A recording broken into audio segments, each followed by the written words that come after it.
Alrighty, we are live.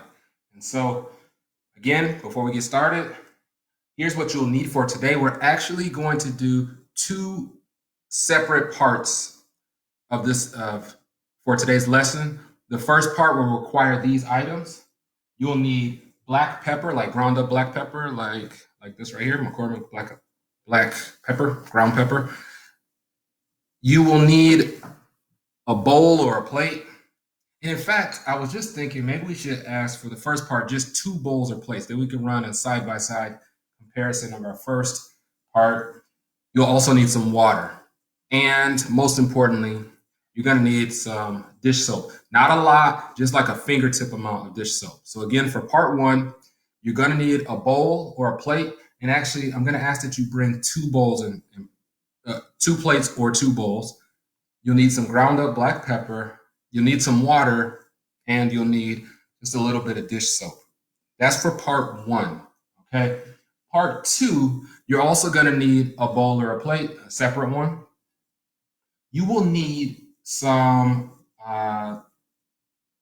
Q-tips if you have them. If you don't have them, maybe a toothpick might work, or a popsicle stick, or even your fingertip will work.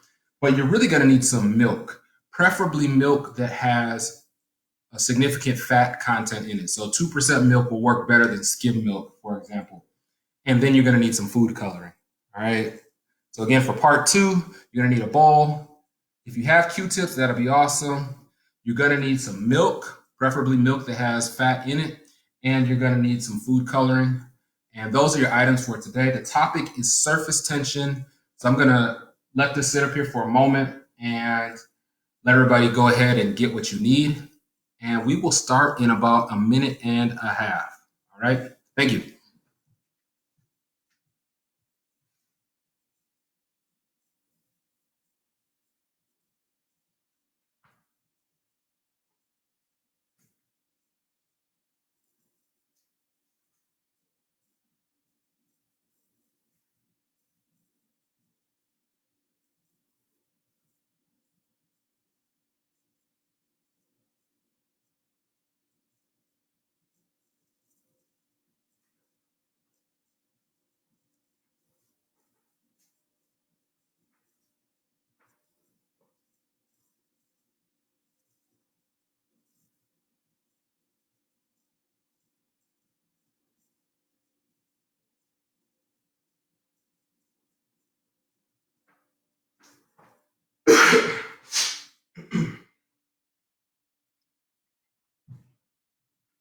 All right. I see I got some people joining us. I see Yasenka all the way out in Missouri, I think.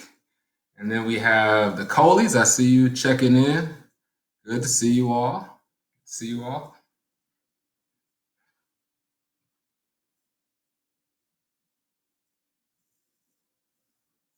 All right. So we're going to go ahead and get started. And again, thank you everyone for your support and for signing on. And I really sincerely hope that I'm helping. And I hope that your children are learning. And I do want to say just before I get started that if you are interested in seeing more experiments and learning more science, I have a YouTube channel. You can find me by searching Dr. Boyd, the Chemist, and you should find me there. Definitely subscribe. I have lots of videos I'll be posting in the next couple of days, in fact. And so definitely subscribe there. Also, you can follow me on Instagram at Science Made Simple _LLC. You can also find me at Science Made Simple LLC on Facebook. I just started that, I don't know, fan page or whatever they call it. So you can find me at all those locations. And today's experiment in particular, it is kind of hard to show it on the webcam on my computer. So I have done these experiments and they're posted to YouTube. So you can look for surface tension on my YouTube channel, and you'll get better camera angles than what you'll get from me today. But today you can follow along, and I think I'll add in a few other points of interest in our discussion. So first things first, every day that we've done this so far, what have we discussed as the most important thing that a scientist must pay attention to when they do an experiment? What is the most important thing that a scientist must pay attention to when they do an experiment? That is correct. Safety. Safety is the most important thing. Whenever I do an experiment, when I go into the laboratory, I have to say to myself before I go there, what safety measures do I need to take in order to stay safe? What do I need to do to prevent harming myself or someone else? Okay? So it is critical that you pay attention to safety every time. Common safety gear or personal protective equipment for a research chemist like myself is eye protection, that's goggles or safety glasses, gloves to protect my hands or prevent me from touching something that might be harmful or to spread things with my hands, preventing that. And then a lab coat. A lab coat protects my body, protects my clothes, has flame resistance to it. So these are the things I think about. Fortunately, we don't have to worry about that today. We're simply dealing with water, milk, and some food coloring and pepper. So these are safe items, so we don't have to worry about putting on safety gear today. Okay, the next thing I've discussed each day, what is it that I need to bring with me whenever I do an experiment? That is correct. You need your lab notebook. So, do you have your lab notebook? If you do not have it, go take another 10, 15 seconds, go grab it real quick. Make sure you have your notebook and something to write with. And we're going to write down a few things about what we're doing today. Okay? First things first, our topic. Today, our topic is surface tension. Okay? I'll spell that for you. Surface is spelled S-U-R-F-A-C-E.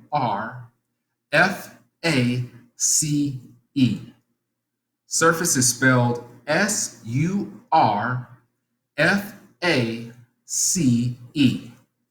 Tension is spelled T-E-N-S-I-O-N. Again, you spell tension T-E-N-S-I-O-N.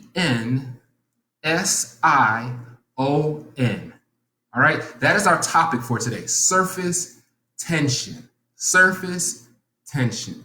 So I'll give this definition for what surface tension is, and I'll try to give it twice so that you can write it down. Surface tension is the tendency, that's T-E-N-D-E-N-C-Y, the tendency of fluid surfaces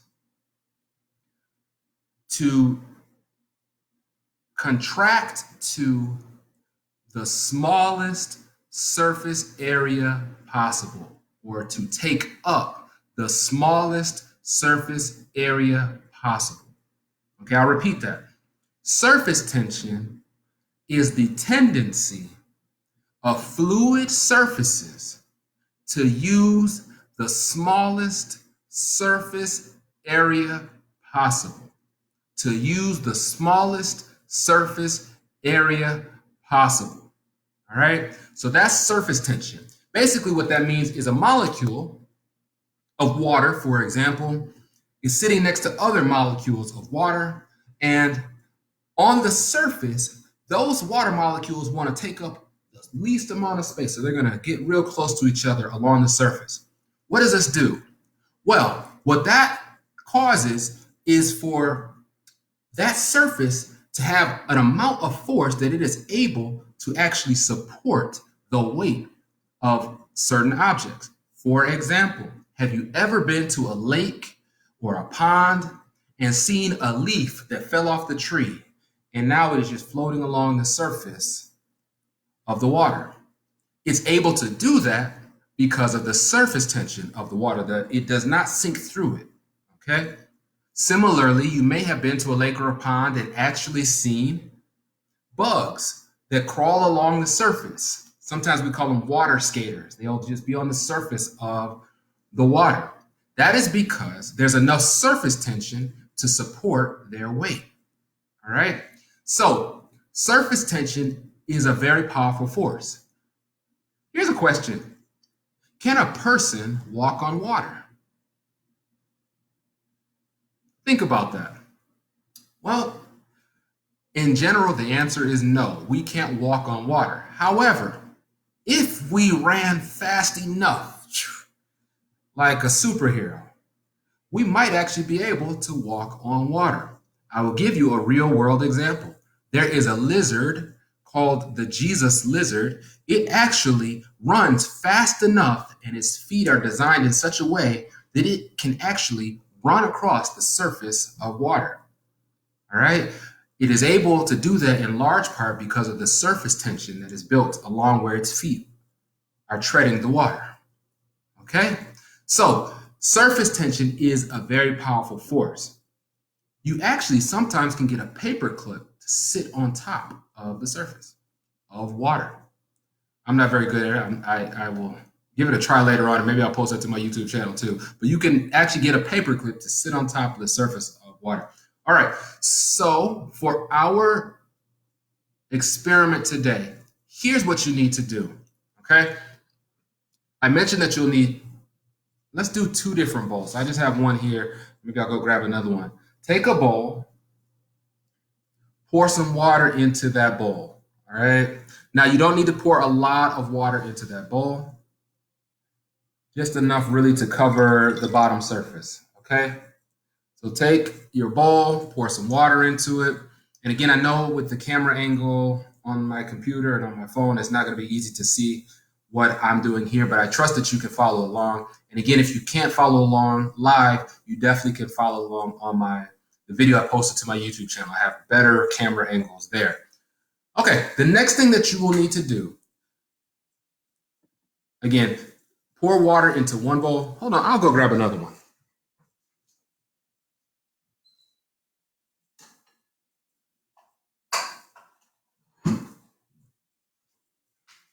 Okay, so I have 2 similar bowls, and I'm pouring water into both, all right? And I've got about the same amount of water in both. Now, the next thing you'll want to do is take your black pepper and spread the black pepper around on the surface of the water in your bowl, all right? And do this in both bowls.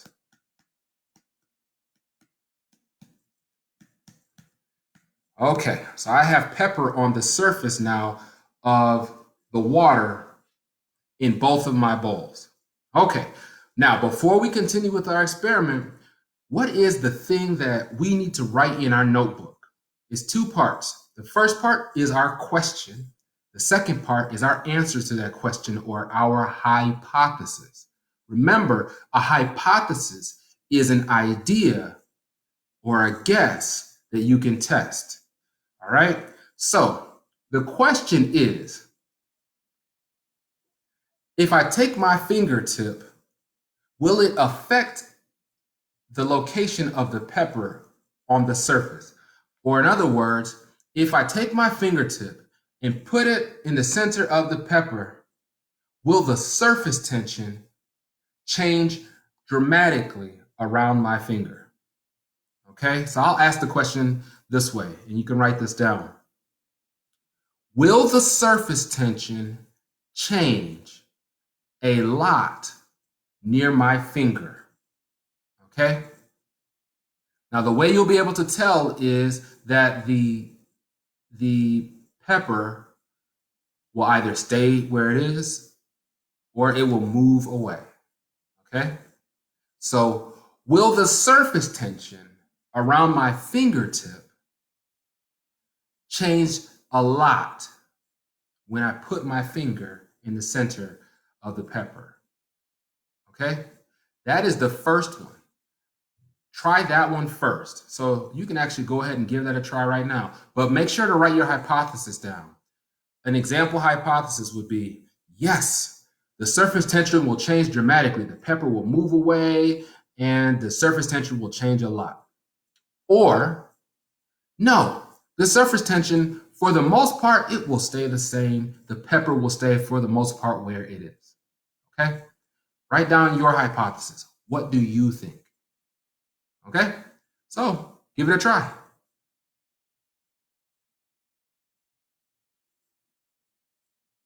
All right. What happened?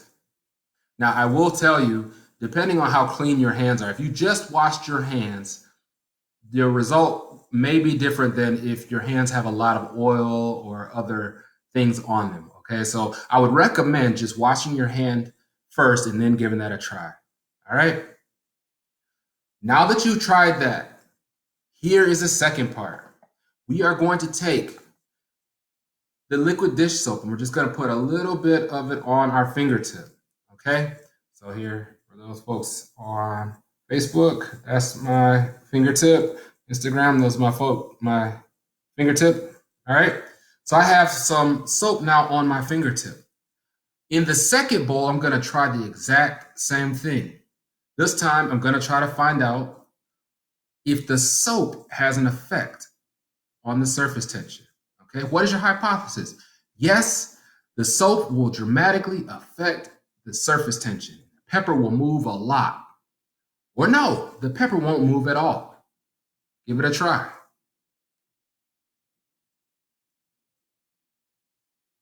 What happened? All right, was your hypothesis correct? Write down what you saw. What was your observation? I can tell you what happened in my bowl. In the first bowl, the pepper moved only a little bit, and it didn't move very fast. It suggests that I have a little oil on this finger. When I added the dish soap, I put my finger in, and the pepper moved like really fast. Why did that happen? That happened because the surface tension, the local surface tension around my fingertip changed.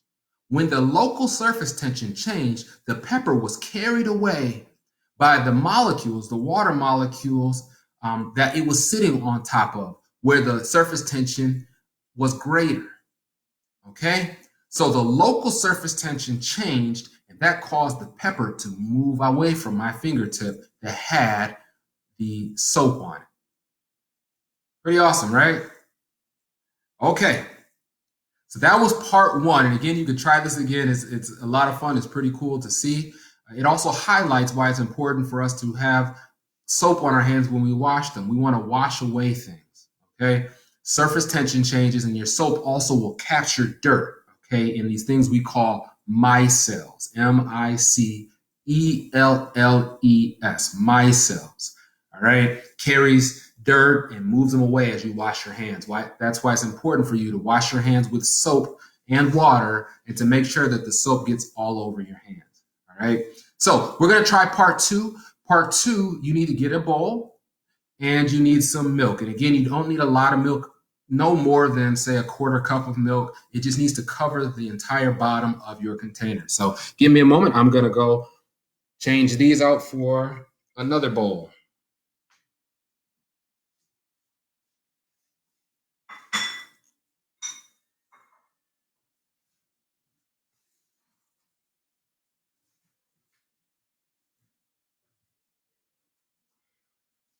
Okay, so let me make sure my folks on Instagram are still with me.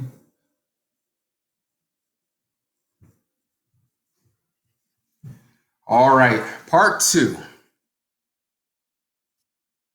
For part two, we're going to do something very similar, except for this time we're not going to use water, we're going to use milk instead.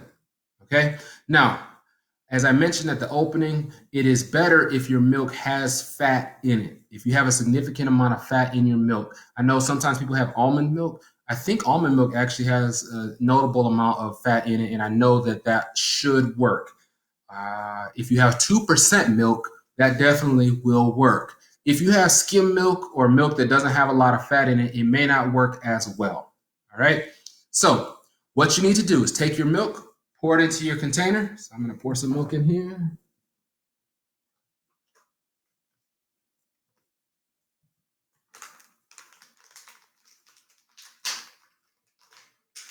All right.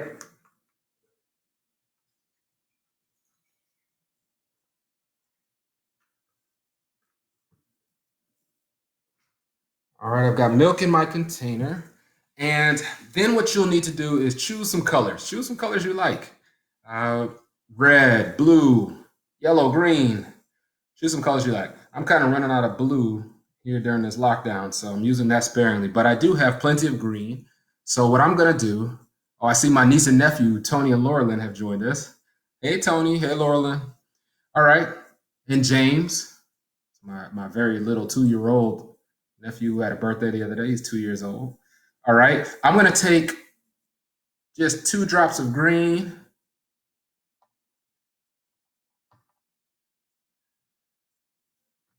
I'm gonna take 2 drops of red, or I guess dark red, purple. And then I'm gonna take some yellow. And I'm gonna actually adjust my camera so that you can see it. And I apologize if that causes too much disruption on the live stream here, but I'm gonna raise up my computer so the folks there can see what I've done here.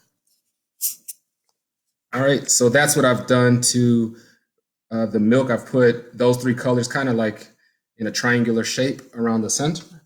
All right, and then I'll do the same thing with my folks on Instagram so you can see it too. So if you're on Instagram, this is what it looks like.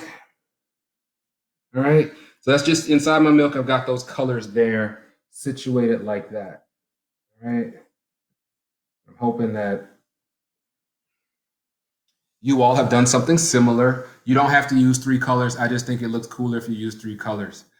All right, so here's your question. We just witnessed the surface tension be affected by soap. The surface tension of water was affected by soap. Your question is, will the surface tension of milk also be affected by soap? All right, that is your question for part 2. Will the surface tension of your milk also be affected by soap? Now, I will say earlier I had a question for, I know a lot of people don't actually have food coloring at home. And I had the question, what to do if you don't have food coloring? I do not know if this will work. I haven't tried it yet myself, but you might actually be able to see this in action by using some kind of cooking oil. So how I put those little drops of food coloring in there, if you could just drop a few drops, like 2 or 3 drops of cooking oil, you should be able to see it in contrast with the milk. And I do think that this will work. I haven't tried that. It'd be a great experiment to try. So if that is your circumstance, you can give it a try and actually let me know if it works. I'm not quite sure. So again, your question is, will the soap have an effect on the surface tension of the milk? So what we're going to do, same thing like we did last time. We're going to take dish soap. I guess this time, instead of using my fingertip, what I'm going to use is this Q-tip. If you don't have a Q-tip, you can still use your fingertip. It just maybe won't be as easy to use or as dramatic. But I'm going to use a Q-tip. And again, I have my Q-tip covered, just the tip of it covered with some dish soap. And what you doing? I see you, Daryl Johnson. Hope I'm helping, man. Now, what I'm going to do is take my Q-tip and place it right in the center of my 3 colors. And then I'm just going to place it on the surface of the milk in the center of my 3 colors. All right, I hope you're doing this. Are you giving it a try? What's happening? All right. So for those of you who are at home giving this a try, what ends up happening is the food coloring is drawn away from where your Q-tip is at, and it makes these really pretty cool artistic looking swirls in the milk. So why is that happening? That's happening because the surface tension of the milk is changing, and very specifically, the fat content in your milk is capturing the food coloring, and that is moving the fat. And the fat's moving, so the food coloring, all those colors are moving. And so you get like a constant changing mosaic of artwork inside the milk. Now, again, I have done this as a video post on my YouTube channel. You can find me at Dr. Boyd the Chemist on YouTube and look for surface tension. I did 2 parts of surface tension, black pepper, and then I did this one with the milk. I have better camera angles. I actually have an overhead camera angle as well as another one at a higher angle. And you can see the really cool artwork that it makes. The great thing about this part 2 is that you can do it over and over and over again over the next 15, 20 minutes. It'll just keep changing and making all these different designs and beautiful colors in your milk. So, was your hypothesis correct? Believe it or not, the soap actually has an effect on the surface tension of the milk as well. So, what have we learned today? We learned that surface tension is a powerful force that allows certain objects to sit on top of fluids like water. Objects like bugs, leaves, paper clips. And if you're running fast enough like a Jesus lizard, even the lizard can get over the top of the water using surface tension. By the way, definitely go to YouTube, look up Jesus lizard running on water. It's really funny to watch and fun to watch. You will enjoy it. We also learned that soap, not only does it change the surface tension, but specifically it decreases the surface tension. So what that means is when I have a Q-tip or my fingertip covered in soap, if I put it on the surface, it will cause the surface tension of the water where my finger is to decrease. And objects like pepper that are still sitting on the surface will move away to areas where the surface tension is still strong enough to support their weight. Okay? So that is all we have for today. I hope you enjoyed this one. I really enjoyed this particular experiment. If you are doing this at home and you want to show me your work, post a picture. Go to Instagram, go to Facebook, post a picture and hashtag it Science Made Simple. And I'll be able to see it and to find it there. I hope you're enjoying these. Tomorrow, for those who are joining us tomorrow, we're going to be talking about plants and we're going to be talking about trees. And here's what you'll need for tomorrow. You will need celery, just like one stalk of celery. If you don't have celery, if you have a leaf of cabbage or a leaf of lettuce, I think those should work too. I haven't tried it, but I think those should work too. And again, I know everyone is kind of locked down, so you may not have celery with you at this point in time. But if you do, we're going to use celery. We're going to need water. We're going to need a vase or a glass or a jar or a cup to put the celery and the water in. And we're going to need food coloring. And our discussion tomorrow will be about plants and trees. And I hope you join us for that. Again, check these videos out that I've done today, these experiments today. I've posted them to my YouTube channel. And the YouTube channel, you can find me at Dr. Boyd the Chemist and search for surface tension. And again, if you take any pictures with your kids and you're all doing these, post it, hashtag it Science Made Simple. And I will see you tomorrow at 2 o'clock Eastern Time. See you later.